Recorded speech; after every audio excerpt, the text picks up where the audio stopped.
Hey everyone, it's me Dan. Welcome back to my channel. It's about 4 o'clock in the morning on a Sunday morning. It's probably the best time for me to do a video because they're doing construction by my house.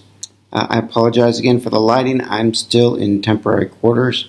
They were supposed to get me moved in this month, but they found out that the place was infested with termites, and they've gutted it to get rid of the termites and repair all the wood that was damaged. So I don't mind not being moved in, but that means I don't have any of my kit. And again, I'm shooting a video on my laptop. But anyway, so that's my life. But I'm going to review this book. It's called Through the Darkness by Harry Turtledove, and it's the third book in the Darkness series.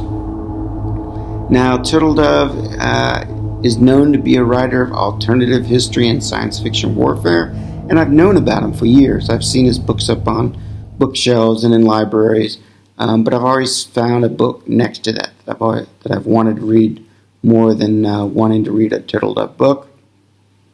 But I joined this charity-run books library, and they had this book on the shelf. Unfortunately, they didn't have the other 4 books, so I had to start off with the third book in a 4-book series. Probably not the brightest thing to do, but what do you do? So this book is a reimagining of the Second World War in a fantasy realm, and to kind of give you an example of how that worked out. Dragons, for example, became fighter and bomber planes.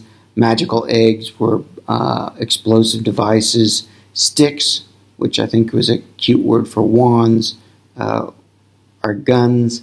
Crystals used for radios, and blood magic was really the representative of the horrors of mass murder from the Second World War. There's other things he does too, but you kind of get the picture. Now, the story follows several historic storylines. That's how the book is structured, and he has 2 groups of people in each one of these historic storylines, with the idea being you get a point of view from both sides of the conflict in this book. So, for example, one of the major storylines is the Battle of Stalingrad, reimagined in a fantasy realm, and that's the Battle of Solingen. Then you have the Warsaw Ghetto and the Holocaust being reimagined.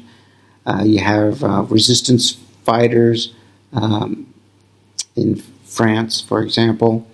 You had the mistake of North Africa for the Axis powers, which would have been the land of the ice people. And of course, the race for the atomic bomb, which I believe in this book was called the Naantali Project, if I got that right. So it very closely follows the Second World War as a reimagining. So on the positive side, I liked the narrative style of this book. The one-to-one conversations between soldiers kind of had that flavor of All Quiet on the Western Front, and the battle scenes, based on my experience, rang true on those small matters that soldiers always experience in warfare, mud, living in trenches and all that. And I really enjoyed that and that banter, because it sounded familiar to me. So kudos on doing that. But the book had several problems for me, which really kind of drug it down in my estimation. First of all, the story is too familiar. Once I figured out that this was an allegory for the Second World War, there were no surprises because it followed history. So I knew it was going to happen, and that kind of released a lot of the potential tension that the book might have otherwise had. And I figured that out pretty early in reading it. It's 250,000 plus word novel, and I was on page 100 or something. I was like, oh, it's the Second World War, and this is that, and that's that, and that's that. So for most of the book, no surprises. And that meant, oddly, that helped amplify this feeling I had at the end of the book that I didn't get drawn into the story. And strangely, I didn't care about any of the characters. And, I had no really emotional connection to the story, and that was weird. And I had to think about it for a couple of days before shooting this video to try to come up with a reason as to why that was. And I think that it's because Turtledove had two groups of characters in each of these little subplotted stories, and they were on opposite sides of the issue. And that meant that there wasn't really a bad guy in this story. You kind of understood why people were doing what they were doing within their context. And what that kind of left you is feeling, well, as they say, they're all in the shit. And as a reader, you're kind of stuck there too in this gray world. And that really dampened the emotional impact of any of their lives, because you could see what the other person was thinking in what they were doing, and there was nobody to root for. It was just a mess, and you're stuck in the mess with them. So I think that's what happened and why I wasn't emotionally connected to any of these characters. And then there's flippant things, kind of like, oh, they're sending these people off to die in blood magic. Oh well. And that didn't help either. So it's an allegory of the Second World War, which was a horrible time in human history. And you would think that that type of an allegorical story would have some sort of greater reveal about the human condition, try to make you look at the Second World War through a different lens and leave you thinking and disturbed. But this novel didn't do that either. You just stayed in the gray realm of these characters' lives. So when you added it all up together for me, I knew the story because it was the Second World War. I didn't really care about any of the characters because they were all just kind of floating through this gray mess.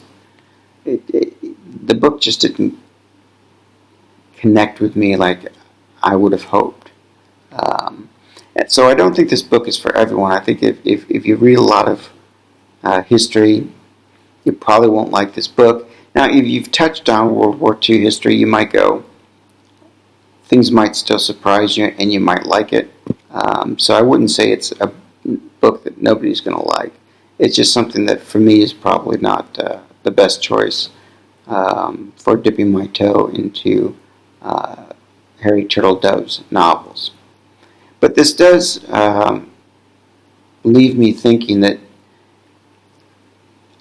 I did like the All Quiet in the Western Front, the soldier point of view bit that Turtledove managed to capture. And so I'm curious about these science fiction novels still that he writes about warfare.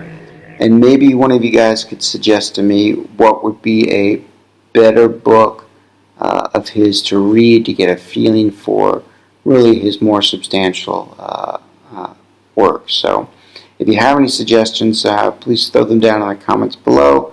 I'd appreciate it, and then maybe I'll go up and pick up one of those books and talk about it later on. So anyway, so with all that said, it's now 10 after 4.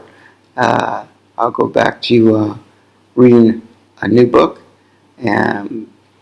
But please subscribe, like, and share my videos. And I guess with that said, I will see you all